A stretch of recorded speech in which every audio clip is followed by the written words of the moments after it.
일부 새벽 기도에 나오신 여러분들을 환영합니다. 우리 찬송가 70장입니다. 70장 함께 찬양하도록 하겠습니다.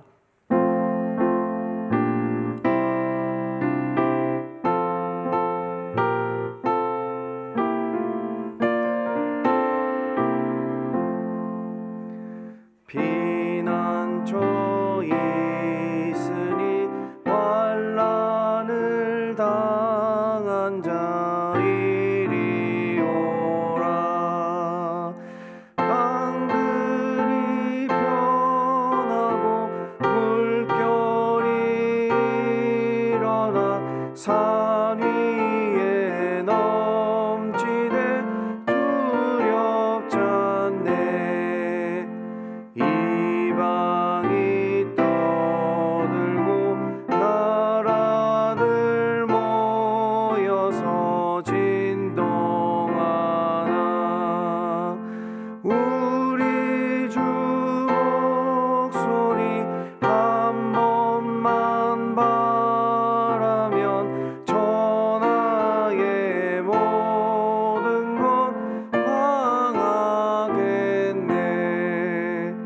만유주 하나님 우리를 도우니 피난처요. 세상의 난리를 그치게 하시니 세상의 장검이 쓸데없네. 높으신 하나님 우리를 구하니 할렐루야. 괴로움이 심하고 환난이 극하나 피난처 되시는 주 하나님. 아멘. 오늘 말씀은 다니엘서 5장 17절에서 마지막 절인 31절의 말씀까지 함께 보도록 하겠습니다. 다니엘서 5장 17절에서 31절의 말씀을 함께 교독하도록 하시겠습니다. 17절을 제가 먼저 읽겠습니다. 다니엘이 왕에게 대답하여 이르되 왕의 예물은 왕이 친히 가지시며 왕의 상급은 다른 사람에게 주소서. 그럴지라도 내가 왕을 위하여 이 글을 읽으며 그 해석을 아뢰리이다. 왕이여, 지극히 높으신 하나님이 왕에 붙인 느부갓네살에게 나라와 큰 권세와 영광과 위엄을 주셨고 그에게 큰 권세를 주셨으므로 백성들과 나라들과 언어가 다른 모든 사람이 그의 앞에서 떨며 두려워하였으며 그는 임의로 죽이며 임의로 살리며 임의로 높이며 임의로 낮추었더니 그가 마음이 높아지며 뜻이 완악하여 교만을 행함으로 그의 왕위가 폐한바되며 그의 영광을 빼앗기고 사람 중에서 쫓겨나서 그의 마음이 들짐승의 마음과 같았고 또 들나귀와 함께 살며 또 소처럼 풀을 먹으며 그의 몸이 하늘 이슬에 젖었으며 지극히 높으신 하나님이 사람 나라를 다스리시며 자기의 뜻대로 누구든지 그 자리에 세우시는 줄을 알기에 이르렀나이다. 벨사살이여, 왕은 그의 아들이 되어서 이것을 다 알고도 아직도 마음을 낮추지 아니하고 도리어 자신을 하늘의 주제보다 높이며 그의 성전 그릇을 왕 앞으로 가져다가 왕과 귀족들과 왕후들과 후궁들이 다 그것으로 술을 마시고 왕이 또 보지도 듣지도 알지도 못하는 금, 은, 구리, 새와 나무, 돌로 만든 신상들을 찬양하고 도리어 왕의 호흡을 주장하시고 왕의 모든 길을 작정하시는 하나님께는 영광을 돌리지 아니한지라. 이러므로 그의 앞에서 이 손가락이 나와서 이 글을 기록하였나이다. 기록된 글자는 이것이니 곧 메네 데겔 우바르시니라. 그 글을 해석할 때 칼건대 메네는 하나님이 이미 나라의 시대에 세워서 그것을 끝나게 하셨다 하미요, 데겔은 왕을 저울에 달아보니 부족함이 보였다 하며, 베레스는 왕의 나라가 나뉘어서 메대와 바사 사람에게 준바되었다 함이니이다 하니, 이에 벨사살이 명하여 그들이 다니엘에게 자주색 옷을 입히게 하며 금사슬을 그의 목에 걸어주고 그를 위하여 조서를 내려 나라의 셋째 통치자로 삼으니라. 그날 밤에 갈대아 왕 벨사살이 죽임을 당하였고, 함께 읽겠습니다. 메대 사람 다리오가 나라를 얻었는데 그때의 다리오는 62세였더라. 아멘. 다니엘서는 우리에게 많은 교훈을 주는 성경입니다. 이 다니엘의 삶이 참으로 쉽지 않은 삶이었지만 그는 늘 한결같은 마음으로 살았던 사람 중에 한 사람입니다. 사랑하는 성도 여러분, 사람이 한 마음으로 살아가는 것이 쉬운 일입니까? 우리도 인생을 살아가지만 이런 마음을 지키며 살아가는 것은 그 누구보다도 힘든 삶이라는 것을 저와 여러분들이 잘 알고 있습니다. 근데 다니엘은 포로로 끌려오면서부터 이 다니엘서에 기록한 순간, 그리고 마지막 그의 생애가 다할 때까지 하나님에 대한 마음이 한결같았습니다. 한결같은 마음. 이는 하나님께서 그에게 주시지 아니하고는, 또 그에게 지혜를 주시지 아니하고는 능히 감당할 수 없는 삶이었다고 저는 생각합니다. 오늘 본문에서도 벨사살이라는 왕이 잔치를 벌이고 그 잔치에서 아주 두려운 일이 일어납니다. 이미 하나님께서 느부갓네살에게 두렵고 또 이 온 세상을 통치하시는 분이 누구이신지를 다 알려주셨음에도 불구하고 그의 아들 또는 손자라고 알려진 벨사살이 이에 전혀 마음을 쓰지 않고 그의 좋을 대로 행하다가 오늘 이 사건이 기록되어 있다는 것을 잘 알고 있습니다. 오늘 본문의 전체적인 내용을 보면 다니엘은 참 지혜롭지만 벨사살은 굉장히 우둔함을 보여주고 있습니다.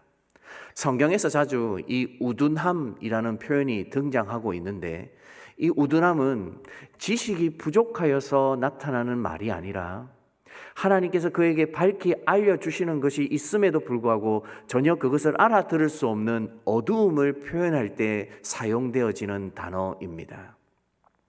오늘 본문에 보면 이 벨사살이라는 왕이 얼마나 어리석음으로 되어 있는지에 대해서 잘 보여주고 있는데, 22절의 말씀에 이렇게 표현되어 있습니다.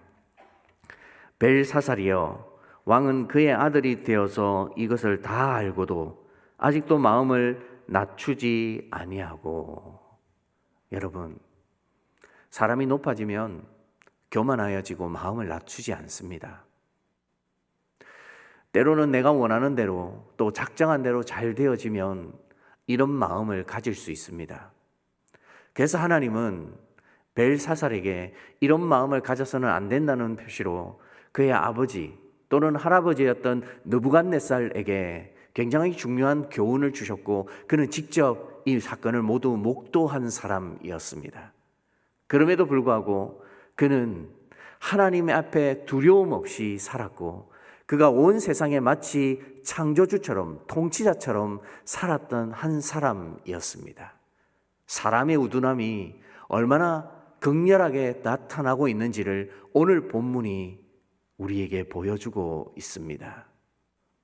오늘 우리가 가져야 할 마음이 무엇입니까? 우리가 이 세상을 살아가면서 혹 이런 마음으로 살아갈 때가 있지 않습니까? 조금만 잘 되면, 조금만 내가 원하는 것이 이루어지면, 이런 마음의 상태로는 하나님을 찾아갈 수 없습니다. 어두워진 마음, 우둔한 마음은 우리로 하여금 하나님 앞에 나아갈 수 없도록 만드는 마음입니다. 오늘 이 새벽에 저와 여러분들이 당연히 기도해야 할 것이 무엇입니까? 하나님, 내 마음을 주님의 지혜로 밝혀 주옵소서.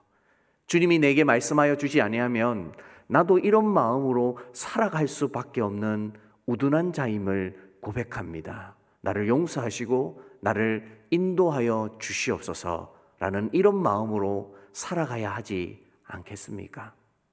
오늘 본문에서 등장하는 17절을 보면 다니엘의 마음은 완전히 다르게 표현되어 있습니다.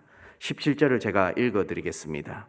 다니엘이 왕에게 대답하여 이르되 왕의 예물은 왕이 친히 가지시며 왕의 상급은 다른 사람에게 주옵소서. 그럴지라도 내가 왕을 위하여 이 글을 읽으며 그 해석을 아뢰리이다.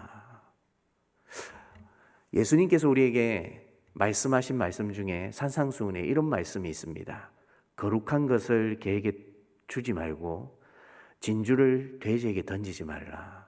왜냐하면 지혜롭고 거룩한 것을 알려주어도 도무지 알아들을 수 없는 자들이 이 세상에 있기 때문에 거룩하고 귀한 것을 주지 말라는 말씀이 산상수훈에 기록되어 있습니다. 오늘 다니엘의 입장에서는 이 왕이 어떻게 보였을까요? 다 알고 있었고 또 하나님께서 알려주셨음에도 불구하고 도무지 그 마음을 낮추지 아니하는 벨사살을 그와 같이 생각할 수도 있습니다. 근데 다니엘은 재물에 마음을 씁니까? 세상적인 것에 마음을 내려놓습니까? 아니요. 아무것도 그의 마음을 흔들지 못합니다. 그러면서도 또 한 가지 우리에게 도전을 주는 자세가 있는데 그럴지라도 왕에게 자신이 대답을 하겠다는 겁니다. 그 마음의 자세가 공손하지 않습니까? 하나님을 섬기는 사람의 마음은 지혜를 담고 있어야 합니다. 지혜를 담고 있는 사람은 내가 어떻게 행해야 할지를 아는데 사람에게 무례하게 행하거나 함부로 대하지 않습니다.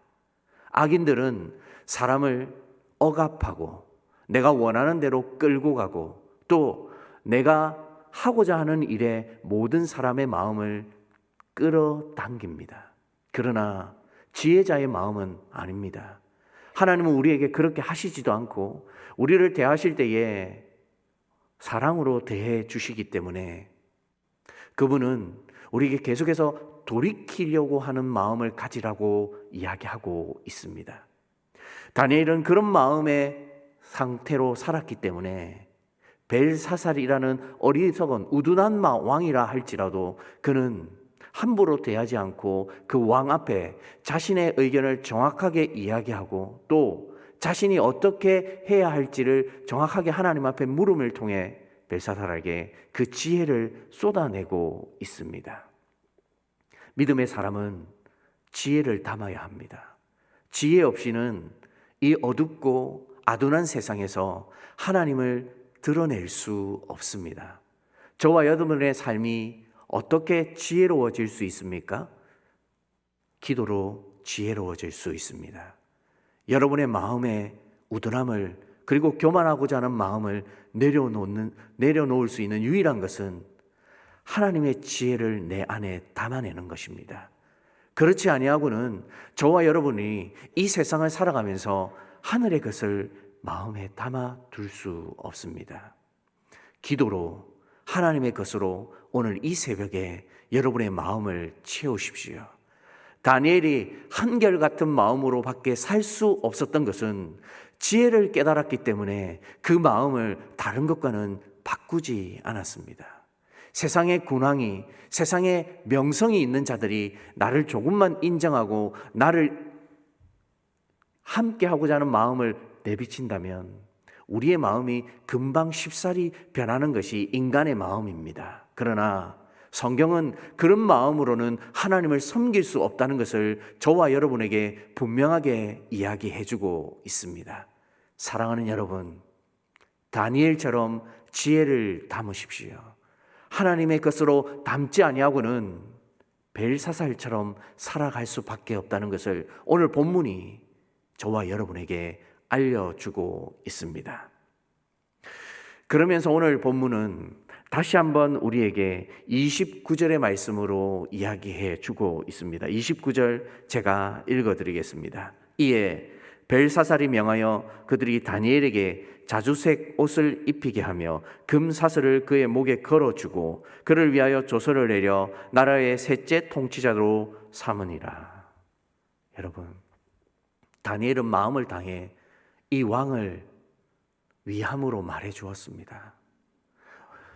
하나님께서 이미 왕의 나라의 시대가 세어서 끝나게 되었고 저울을 달아 부족함을 보았고 그리고 메대와 바사 사람에게 이제 넘겨주게 될 것이라는 이 말씀을 통해 벨사살이 조금이라도 지혜를 담기를 원했습니다. 그런데 벨사살이 어떻게 합니까? 다니엘을 셋째 통치자로 높입니다.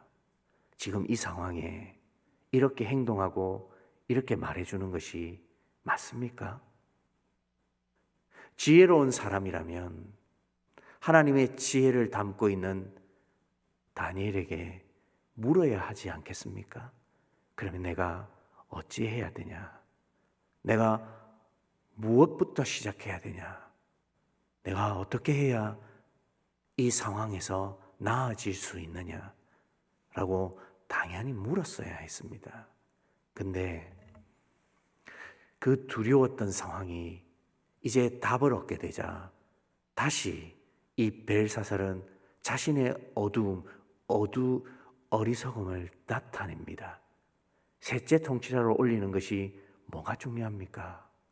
앞으로 내가 어떻게 살아가야 할지를 모르는 상황 가운데 계속 살아가야 하는데, 이 어두움 속에 살아가야 하는데 셋째 통치자로 세우는 것이 무엇이 중요합니까? 결국 30절에 그날 밤에 갈대아 왕 벨사살이 죽임을 당하였고 라고 말씀하고 있습니다. 사랑하는 여러분, 우리가 참 연약한 존재들입니다. 하나님이 오라 하시면 금방이라도 우리의 삶은 다할 수밖에 없는 그런 유약한 자들입니다. 그런데 인생을 살면 그런 마음을 잊어버리고 살아갈 때가 참 많이 있습니다. 지혜롭지 못한 거죠. 마음이 어두워지는 겁니다. 우리의 영혼이 어두워지면 육의 것만 생각합니다. 그래서 당연히 내가 생각하고 당연히 찾아가야 하는 것도 찾아가지 못하고 살아갈 때가 참 많이 있습니다. 오늘 이 새벽 저와 여러분들이 하나님 앞에 무엇이라 기도하며 살아가야 하겠습니까? 내 안에 하나님의 지혜를 주옵소서라고 기도해야 하지 않겠습니까? 하나님께서 주시지 아니하는 것은 아무 가치가 없는 것입니다. 저와 여러분도 다니엘처럼 살아가기를 원하고 있지 않습니까? 그렇다면 오늘 이 새벽 추위를 뚫고 또 잠을 이겨내며 이 자리에 오신 여러분들이 다니엘처럼 무엇을 더 마음에 두고 어떻게 살아야 하는지에 대해서 하나님께 묻고 돌아가는 시간이 되셨으면 합니다. 이를 통해 성경이 말하고 있는 하나님이 유일하게 주실 수 있는 그 지혜를 담아서 오늘 이 하루도 하나님 앞에 승리하며 살아가는 복 있는 성도들이 되기를 주님의 이름으로 소원드립니다. 기도하겠습니다. 사랑하는 주님, 우리도 벨사살처럼 당장 우리의 눈앞에 있는 이익 때문에 온전히 마음을 빼앗겨 바르게 결정하고 행동하지 못할 때가 참 많이 있습니다. 오늘 말씀은 하나님의 사람이 얼마나 지혜로워야 하는지를 알려주셨고, 다니엘처럼 같은 마음을 가지고 살아가는 것이 얼마나 어려운 일인지를 알려주셨습니다. 마땅히 오늘 이 새벽에 우리가 기도할 때에 하나님의 사람으로서 가져야 할 마음이 무엇인지를 갖출 수 있는 사람들이 되게 하여 주시옵소서. 내가 원하고 내가 바라는 대로 이루어지는 것이 인생의 참 의미가 아니라 하나님이 내게 주신 지혜대로 그 지혜를 담고 살아가는 것이 유일한 우리 인생의 보람임을 알게 하여 주셔서 이 새벽 시간 하나님 앞에 기도할 때에 깊은 것까지 하나님께서 길러주시고 알려주시는 것을 통해 이 하루를 살아갈 수 있는 영적인 사람들이 되게 하여 주시옵소서. 우리의 영혼은 금방이라도 부패하기 쉽고 상하기 쉬운 존재들임을 고백합니다. 자칫 잘못 생각하면 내 마음도 금방 벨사살처럼 교만하여져서 하나님이 이미 내게 역사하시고 알려주셨음에도 불구하고 인정하지 않고 살아가는 아두람이 자리 잡게 됩니다. 그러나 하나님이 나를 붙들어 주시고 인도하여 주시면 그 아두람에서 벗어날 수 있사오니 내 마음을 붙들어 주시고 내 영혼의 길을 인도하여 주셔서 하나님께서 마땅히 우리에게 알려주시는 것을 알아갈 수 있는 귀한 사람들이 되게 하여 주시옵소서. 혹이라도 우리 성도들 가운데 어려움을 당하고 있는 분들, 또 육신의 질병이나 정신적인 어려움으로 살아가고 있는 성도님들이 계십니까? 그분들의 삶 속에 하나님이 내게 어떻게 해 주셔야 하는지를 끊임없이 묻고 답을 찾아갈 수 있는 성도들이 되게 하여 주셔서 이 어려운 세상 속에서 세상의 것을 의지하지 않고 하나님의 것을 바라고 살아갈 수 있는 성도들이 되게 하여 주시옵소서. 우리 가음정 교회를 위해 기도합니다. 하나님께서 이 교회를 복 주시고 은혜 가운데 거하게 하여 주셔서 지금까지 이어지게 해 주시니 감사합니다. 앞으로 더 하나님의 사명에 감당할 수 있는 교회가 되게 하여 주셔서 온 성도들이 이곳에 와서 말씀의 은혜를 누리고 기도의 풍성함을 누릴 수 있는 교회가 되게 하여 주시옵소서. 이 창원 땅에 아직도 하나님의 빛을 모르는 귀한 백성들이 있음을 고백하오니 그들을 속히 이 교회에 보내어 주셔서 같은 마음으로 하나님을 섬길 수 있도록 도와주시고 이 교회가 하나님이 주신 사명대로 성장할 수 있는 교회가 되어질 수 있도록 또 인도하여 주시옵소서. 우리 다음 세대를 위해 기도합니다. 기억하여 주셔서 이 아이들이 좌로나 우로나 치우치지 않게 하여 주시고 다니엘과 같은 귀한 마음을 가질 수 있도록 도와주셔서 험난하고 어려운 세상이지만 하나님만 바라보며 살아갈 수 있는 영적으로 깨어있는 아이들이 또한 되게 하여 주시옵소서. 사랑하는 주님, 양곤 그레이스 신학교를 기억하여 주셔서 많은 일들이 있었지만 지금까지 하나님께서 은혜를 베풀어 주시니 감사합니다. 미얀마 땅에 귀한 복음의 사명을 가진 사역자들을 길러내는 곳이오니 하나님께서 기억하여 주셔서 우리 신효영 선교사님과 그리고 교직원분들과 모든 학생들 그리고 졸업생들까지 간섭하여 주셔서 그 어둡고 힘든 땅에 복음이 뿌리내는 데에 부족함이 없는 일꾼들이 세워지는 역사도 있게 하여 주시옵소서. 흩어져 있는 우리 선교사님들 기억하여 주셔서 하나님 그분들이 가는 곳들마다 하나님의 빛이 전달되어질 수 있도록 도와주시고 교회가 세워질 수 있도록 인도하여 주셔서 하나님 그분들의 사역을 통하여서 하나님의 나라가 흥왕케 되어지는 은혜도 있게 하여 주시옵소서. 오늘은 은혜 안에 거하는 삶이 마지막 강의가 있는 날입니다. 함께하는 분들을 통해 그분들의 삶 가운데 요한을 통해 자신의 삶을 살아볼 수 있도록 도와주시고 하나님 무엇보다도 하나님을 닮아가는 삶이 무엇인지를 이 시간들을 통하여 정리되어지는 시간이 되게 하여 주시옵소서. 대학 청년의 금요기도회와 청년의 목자의 모임이 있습니다. 기억하여 주셔서 주의 청년들이 모일 때에 부르짖을 때에 하나님이 응답하여 주시고 그들의 삶에도 간섭하여 주시옵소서. 사랑하는 주님, 목자의 삶이 계속되어지고 있습니다. 하나님 그들이 목자로 세워지는 데에 부족함이 없도록 인도하여 주시고 앞으로 이 교회를 세우는 데에 귀한 하나님의 마음을 가지고 살아갈 수 있는 목자가 되어질 수 있도록 또 인도하여 주시옵소서. 이제 개인적으로 기도하고자 합니다. 우리의 마음을 붙들어 주시고 다니엘의 민첩한 마음을 허락하여 주셔서 마땅히 기도할 바를 알려주시는 귀한 시간이 되게 하여 주시옵소서. 이 모든 것을 우리 주 예수 그리스도의 이름으로 기도드리옵나이다. 아멘. 개인적으로 기도하시고 자유하시겠습니다.